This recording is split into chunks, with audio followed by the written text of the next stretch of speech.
La petite amie de ce garçon était devenue aussi petite qu'un pouce. Quelques grains de riz lui suffisaient pour être rassasié. Un jour, son camarade de classe est arrivé à l'improviste. Le garçon l'a immédiatement caché dans sa poche et l'a ramené à la maison. Il lui a apporté du lait chaud. Il l'a lavé. Ce n'est qu'alors qu'elle a été mieux. Puis il a pris une petite boîte, y a étalé une serviette douce et lui a fait un lit. La fille s'est allongée, ravie. J'ai faim. Le garçon lui a apporté à manger, mais chaque bouchée lui semblait énorme et elle a se manger avec bonheur, tandis qu'il faisait ses devoirs à côté.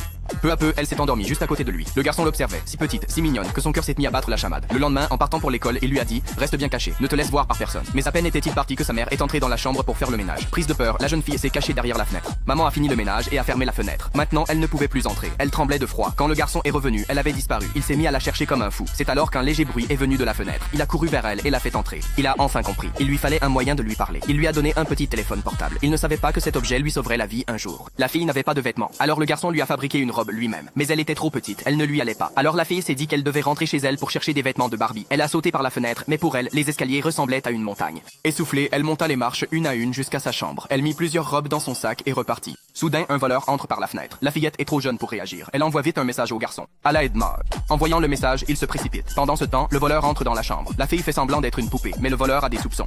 C'est alors que son téléphone a sonné. Son ami l'appelait d'en bas. Il est descendu. Le garçon a appelé sans cesse. Il a laissé un message. J'arrive, j'entends le voleur, sentant le danger, a fui. Arrivé, voyant qu'elle allait bien, il a craqué. Il l'a serré fort. Que va-t-il se passer? Abonnez-vous pour regarder la deuxième partie.